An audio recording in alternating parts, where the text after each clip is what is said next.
forgive our sins as we forgive. This is an old shake note tune that we did at Second Sunday Singing at the beginning of the month. It's pretty popular. Pretty easy to follow too. It fits in our theme of forgiveness. So this will be the last one for us. Forgive our sins as we forgive you. Taught us, Lord, to pray, but you alone can grant us grace to live the words we say. How can your pardon reach and bless the unforgiving heart that broods on wrongs and will not let old bitterness depart? In blazing light your cross reveals the truth we dimly knew. What trivial debts are owed to us, how great our debt to you. Lord, cleanse the depths within our souls and bid resentment cease. Then bound to all in bonds of love, our lives will spread your peace. Sunshine, Maples.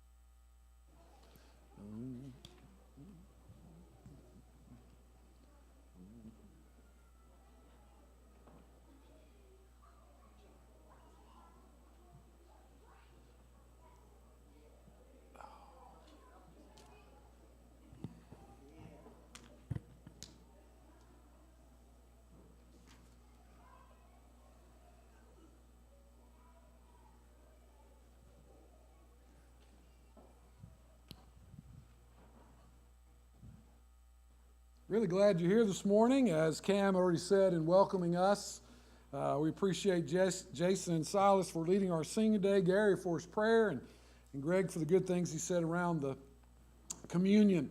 We're especially grateful that you're here. We got a lot going on this week that we want to make mention of. We've got the Safe Halloween out at the ball fields here in Ohatchee.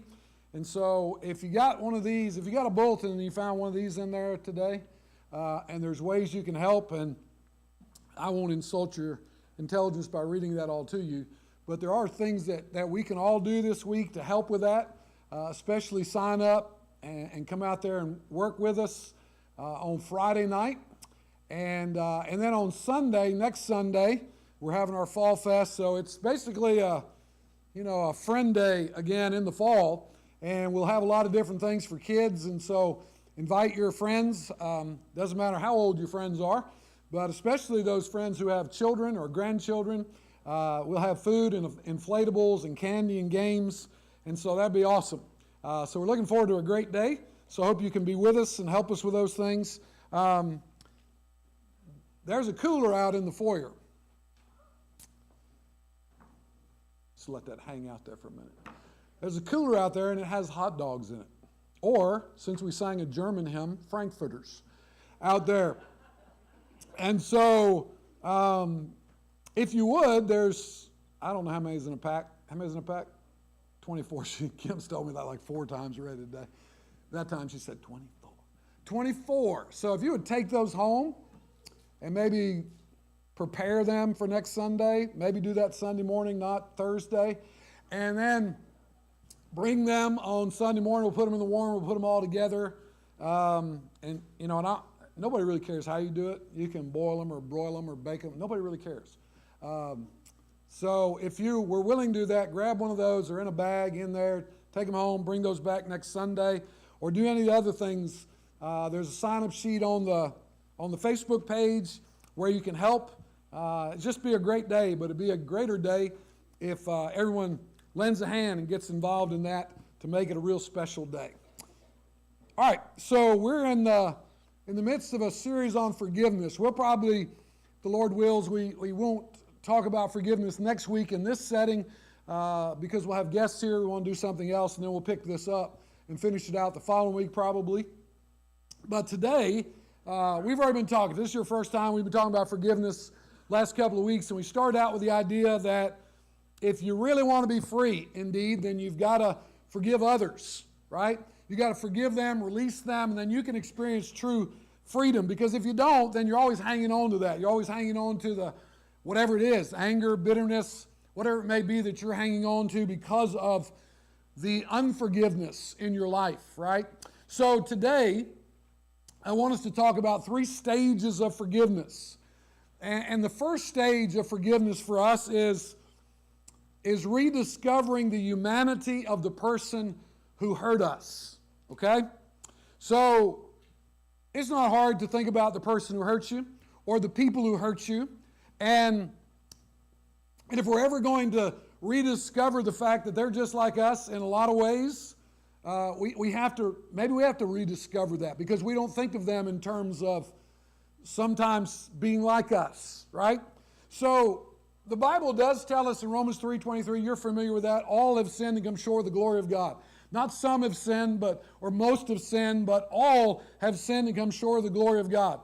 We have to get to the point where we understand what Jesus said that we should pray in the Lord's Prayer. Forgive our trespasses as we forgive those who trespass against us. We've got to recognize our own sins. We've got to recognize that we are frail people, that we too are sinners. The problem with most of us is we don't really understand forgiveness like that because we don't see the people who have sinned against us as being like we are. We don't see ourselves. Sin isn't a popular word. People don't like being called sinners, right? The fact is that if we're here today and we haven't commit a big sin, right? We've never had to be in court for something. We've never broken the law, if you will. So we kind of classify ourselves as being a little better than other people. That the people we need to forgive, we certainly think we're better than they are because they're the ones who hurt us. And so it's hard for us to relate to them because we don't think that way. But the verse still says the same thing. We're all sinners, right? So the Bible uses 5 different words for sin, okay? 5 different words for sin.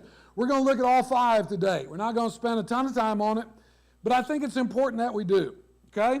And the most common word, okay? And these words up here at the top are nobody knows how to pronounce it. You know how to pronounce that? You know how to pronounce that correctly? Guess what? I don't either. I don't know. Right? The best thing I can come up with is hamartia. Does that sound good? Does that make me sound smart? Because I'm not. All right, so here's the deal. The reason I put these words up here is just one reason, is that you can actually see that even though the word may be sin in a lot of different places, it's actually 5 different words, right? 5 different terms, 5 different meanings. Just like love. When you say love in your Bible, it can mean any number of things. It's not always a romantic type love. There are different words for love in the Greek language. There's different words for sin in the Greek language. So here's this first one. And this one is used 173 times in your New Testament. It means missing the mark. So when we look at that, here's our thinking, right? When we see that, we think, I miss the mark sometimes. But sometimes I hit it. I mean, maybe 50 out of 100, maybe 25 out of 100. That's not bad. Absolutely not what it's talking about. It's absolutely talking about the fact that you are never going to hit it, and you never have hit it. No matter how good you get, you're never going to hit it. It's coming up short. It's the Romans 3:23. All have sinned and come short of the glory of God, have come short of it. You haven't hit the target. You haven't grazed the target. You never get close to the target. That's what he's talking about there. And that's an important word. It's an important idea because we don't think like that. We think we hit the target some days. We think we had a good day, and so I must have hit the target. I must have hit the mark. Not according to this. We've all come up short. It's that idea of thinking that we have done enough. How many of us have said this? Man, I don't know what else to do. I just do the best I can. You ever said you've done the best you can? That you do the best you can?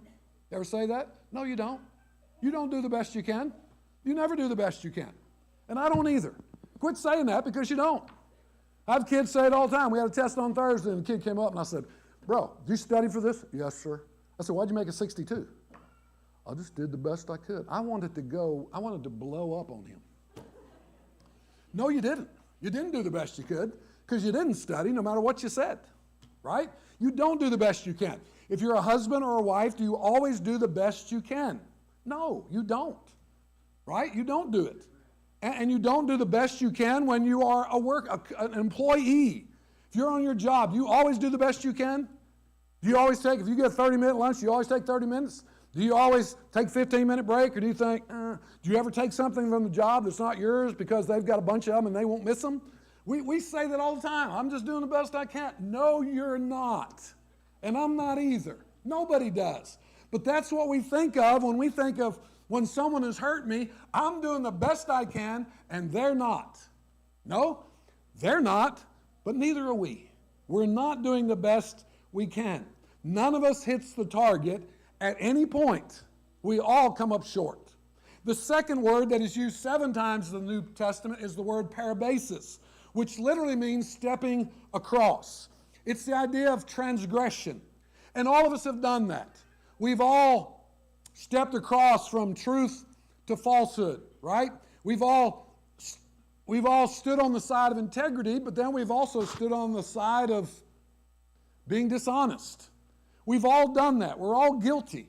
Whether by word or by silence, we twist or evade the truth. Do we always stay on the right side of the line? Well, no, we don't. Has there ever been a time that we've been unkind or discourteous in our lives? Well, yes, we've all been guilty of that. We think that none of us, or rather, none of us can make the claim that we've always stayed on the right side of it, right? I told the early group I was visiting someone in the hospital at RMC several years ago. I got on the elevator, and there's a sign on the side of the elevator, wet paint, don't touch. And it was trim around the elevator doors, and there were handprints all over it. Why? You're not telling me what to do. You say don't touch it? Wonder if it's still wet. I'm going to touch it. Don't walk on the grass. Bro, I'm walking on that grass, right? You're not going to tell me not to do it. See, that's our mentality. We are like that, right? And if we're like that, then the person who sinned against us and hurt us, they're like that too. And what this word teaches us is that all have sinned and come short of the glory of God. The next word that is used 23 times in the New Testament is paratoma, which is the idea of slipping, right? Just like this guy, right? Slipped on ice. It's the Galatians 6:1 that if a brother be overtaken in a fault, that word fault there is another word for sin. If a brother be overtaken in a sin, again and again, sometimes we do just slip. We slip up, right? Don't intend to do it, but we're caught off guard, and we do it. That's this word. We didn't mean for it to happen. We didn't plan for it to happen. It just happened. How many times you say, oh, man, that kind of slipped out? That happens. It does happen. But what we need to understand is, if it happens to me, it can happen to you, right? And so all have sinned and come short of the glory of God. The fourth word is anomia, which is lawlessness. What we got going on? Oh, you don't have that. I got it back there. That's interesting. I got a little thing up there. That's cool. I thought it was up here. This one means lawlessness. It's 15 times. All right, here's the deal on this one. This is the one that I'm sure none of you are guilty of, so just relax for a minute. This is the one where I know the right thing to do, but I don't do it. I do the wrong thing. I don't just not do the right thing, I choose the wrong thing. It's what Paul said in Romans chapter 7. The good things I want to do, I don't do. And the things I don't want to do, those are the very things I find myself doing. That's exactly what this word means. Jesus wrote about the Pharisees like this in Matthew 23:28. Even so, you outwardly appear to be righteous unto men, but within you're full of hypocrisy and iniquity. You know what's right. You've been taught what's right. But on the outside, the actions, you do that, right? It's doing that forbidden thing. It's the garden, right? God has said you shall not eat of it or touch it. And what did they do? Well, we did it. We know what's right. We're going to choose to do wrong. Thus it teaches us, all have sinned and come short of the glory of God. And the last word is ophelema, right? A debt. 2 times in the New Testament. And that's what it means. It's the translation in Matthew 6:12 of the Lord's Prayer where Jesus said, forgive us our debts as we forgive our debtors. It's actually a debt that we owe, right? It's a failure of a duty promised to God or a duty promised to men. Have you ever failed in a duty that you had to God? Well, of course you have. We all have. But have you failed fulfilled a duty to a man, a promise you made to a man, woman, boy, or girl, and you failed in that? For any various number of reasons you could have, whether you forgot to do it, you're unable to do it, or you just didn't want to do it. That's all of this that covers this. Do you recognize, and you say, man, if you're trying to help us feel better, it's not working. I get it. But what I'm helping you, or what I want to help you to see is that all of these words apply to me. I'm a sinner, and you're a sinner. So when someone sins against me, I shouldn't be surprised, right? I shouldn't be surprised that they've sinned against me. And if I'm ever going to be set free, I must set them free by forgiving them. And the first step in that is understanding that they are just like me. They have all these faults and failures just like I do. It's very important that we understand that and we rediscover the humanity of the person who hurt us. Here's the second thing. And if this is nothing, it's practical, right? Nobody likes this. We surrender our right to get even. This is hard because our natural instinct is what? Get even, right?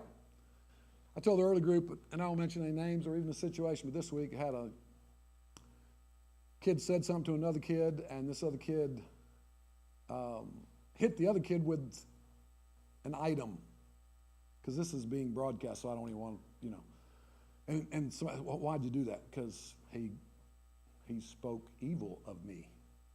She didn't say that, but. And I said, what did he say? And then I was told, and I thought, in my head, it didn't come out. I was like, should hit him in the head. I thought it. I didn't say it. Get off my back. But you get what I'm saying? Because we automatically think the thing to do here is to strike back. And the Bible tells us that's not what we're supposed to do, right? Because we all need to get a grasp on that. Romans 12, read this with me, 17 through 21. Do not repay anyone evil for evil. Be careful to do what is right in the eyes of everyone. If it is possible, as far as it depends on you, live at peace with everyone. Notice what that verse says. If it is possible, as far as it depends on you. That means they may not be peaceable. They may not want it. But as far as it depends on you, try to live at peace with people. Do not take revenge, my dear friends, but leave room for God's wrath. For it is written, it is mine to avenge, I will repay, says the Lord. On the contrary of repaying evil for evil, if your enemy is hungry, feed him. If he's thirsty, give him something to drink. In doing this, you will heap burning coals of fire on his head. Do not be overcome by evil, but overcome evil with good. And then Hebrews 10 and verse 30 says, the Lord will judge his people. Now, we get that. Our problem is the timing. We feel like something should happen now. We don't want to wait for God to judge them. We don't want to wait for God to sort it all out. We want something to happen now because we're impatient and we're angry about what's happened, so it makes it impossible for us to be patient in that. But that's what he calls us to. So how do we do this? I mean, if we're going to actually surrender our right to get even, how are we going to do this? A couple of steps. One is don't live in your hurts. What I mean by that is, and again, this is practical, so it's going to take time, but you can't just live in it, right? Somebody hurts you.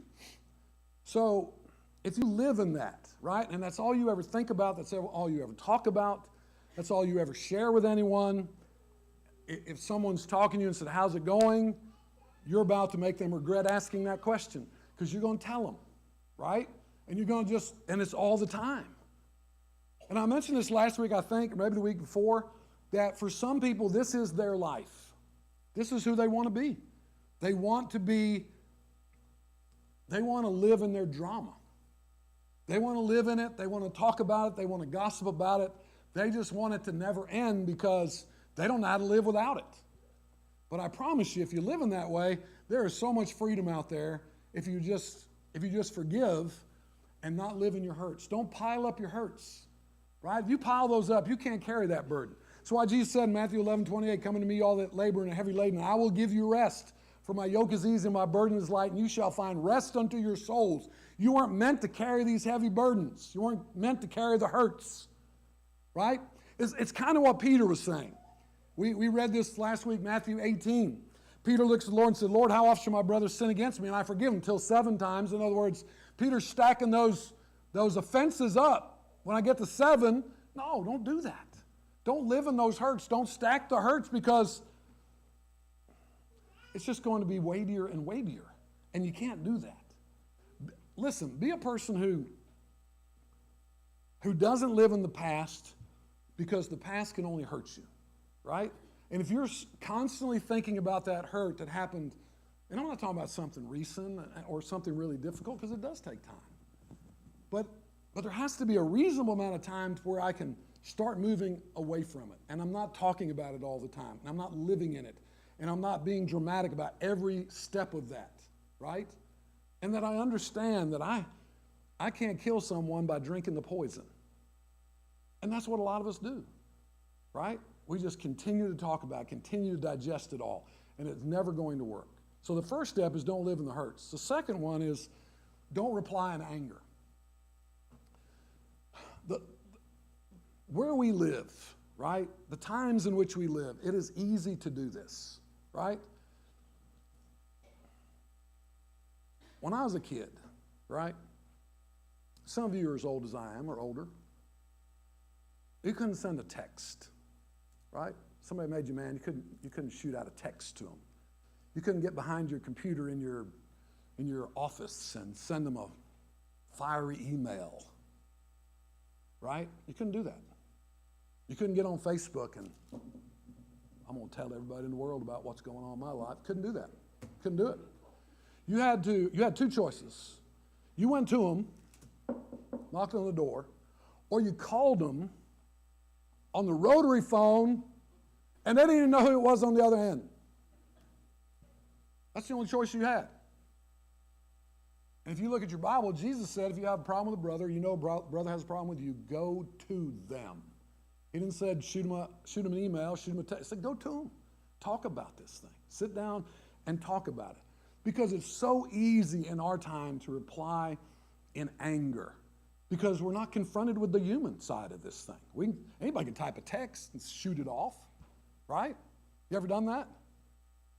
I know some people do it and they're like, oh, hey, read this, man. I sent this the other day. They're proud of it. Like they want a star for that. That's not the thing. That's not who we're supposed to be, right? So Proverbs 15:1, which is the wisdom book, right, says a gentle answer turns away wrath, but a harsh word stirs up anger. You want to keep it going? You want to escalate it? Do that. Strike back with worse words than they said to you. But if you want to reflect God, you want to reflect the Spirit of God, then people find it very hard to argue with a person who's speaking peacefully. Right? It's hard to fight someone who's not willing to strike back. That's what he's called us to be. Did I say all this was easy? No. I've said 100 times it's not easy. But it's who he's called us to. And you're not out there alone, right? You're not by yourself. The Spirit of God is within you and helps you. And there's something to be said about the fruit of the Spirit, and the last one being self-control. It is not self-control. That's a bad translation, because when you read that word, you read all this love, joy, peace, patience, gentleness, kindness, meekness, faithfulness, and you say, okay, I don't have, God's doing that. And then the last one, he just threw it in there to make me aware that I have to do the last one, self-control. That's not true at all. It's temperance is the word, and the only way you have that is through God. The same way you get the rest of it. So it's like, I can't control myself. I know. That's why he's going to help you. You can't do this by yourself, and I can't either. And the last one is, and this one's super hard, right? Right? Be patient with annoying people. And I know none of you are annoying, as far as I know.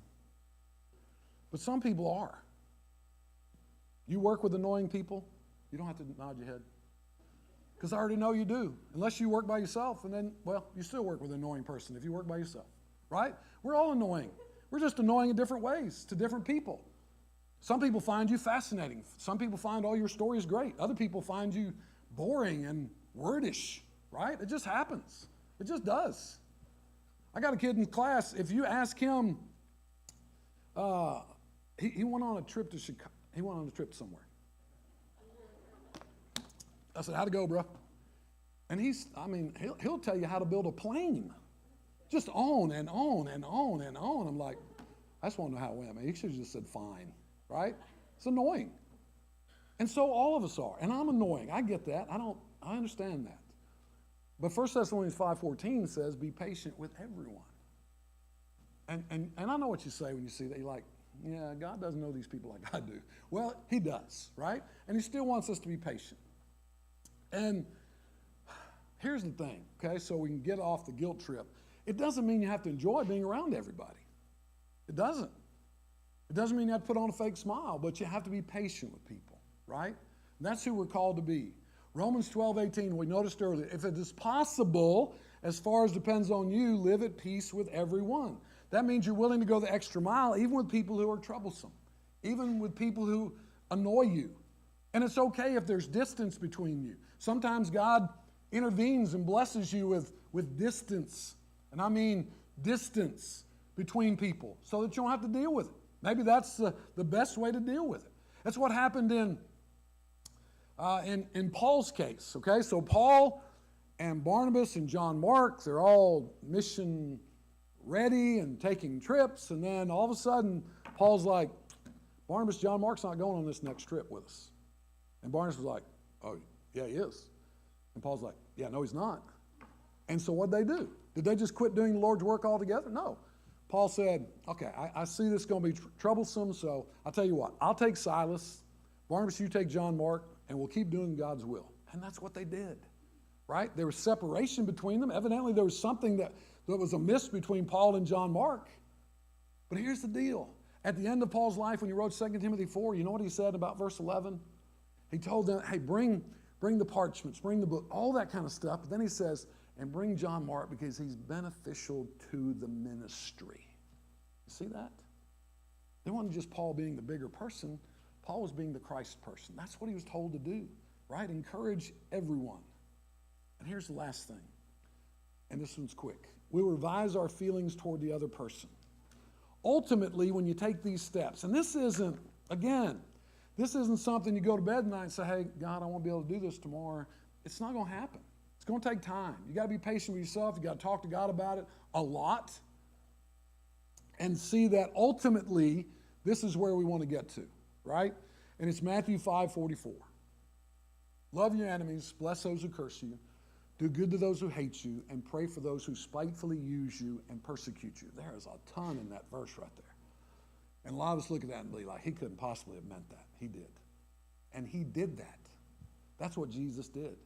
Greg mentioned earlier that during the communion, he talked about Jesus on the cross. That's what he did at the cross. All those things that are spoken of in that verse, he lived it out on the cross. And so if you want to know how you're doing, or if you've ever reached forgiveness for this person who's hurt you or people who have hurt you, this is the stone right here that you look at and you say, okay, can I pray for these people and mean it and mean blessings on them? May not have to be buddies with them, may not have to be around them. Maybe it's better I'm not, but can I pray for them and mean it and pray for their well-being? I know it's a really, really high standard, but I also know that without God, we'll never be able to attain it. But that's what he's called us to, right? We won't always get it right. We won't always get it perfect. We won't always look beautiful in our lives, right? It's not always going to be step A, B, and C. but it's what he's called us to, right? So I hope it helps. A couple of things as we close, and we've talked about this every week, but forgiveness is not an optional part of the Christian life. It's what, if you want to be a disciple of Jesus, he calls us to forgive. He just does. And the second thing is, we will forgive to the extent we appreciate how much we've been forgiven. When you look at your life, right, and I know you're good people. I know you do anything for anybody who asks you. You do the best you could in that, even though you don't do the best you can. But here's the deal. Think about your life. Have you made mistakes? Have you done things that you knew were wrong, you did them anyway? You ever done that? You ever stepped across the line? You ever done any of those things? I have. Have you? All of you are sitting there very pious, like, no, I'm not going to admit that here in church. But you did. I've already admitted it for you. God knows you have, right? But here's the deal. If you will think for just a minute how much God has forgiven you, how much over your lifetime God has forgiven you, then how in the world can I not turn that and give it to someone else? Mark Twain, you're familiar with him, right? Old Samuel Clemens. This is what he said. Forgiveness is the fragrance the violet gives to the heel that has crushed it. Think about that for a second. You go, just not looking where you're walking, you stampede through some violets and you crush them, right, with your heel. Even though you've destroyed them, they're still going to give off a fragrance of the violet. You've destroyed it, but not the fragrance of it. At the cross, they tried to crush Jesus, crush him out. All the pain, all the suffering that he did. But you know what? We sing a song sometimes about Jesus being the rose of Sharon. Even though they crushed him, he still gave off the fragrance of the rose of Sharon to anyone who would receive it. And so today, that same thing is for you. Listen, we all need forgiveness. Maybe you've already asked for forgiveness of God and you're a Christian. God bless you. But maybe you haven't. Maybe you've never said, listen, God, I need to be forgiven. I need Jesus in my life. Maybe you've never made that commitment to him. Maybe you've never been baptized in a relationship with Jesus. You can do that today. If we can help you, we stand ready to do that, right? So we'll pray with you, talk with you, study with you, do anything we can to help you. But pray about this for you and for others, about the idea of forgiveness, because we all need to be better at forgiving one another. If we can help you today, we stand ready. Why don't you come as together we stand and as we sing. For the Lord is a righteous God, perfect in all of his ways. For the Lord is a righteous God, perfect and worthy of praise. And the righteous will see his holy face, washed in the blood, saved by his grace. To the righteous he promises this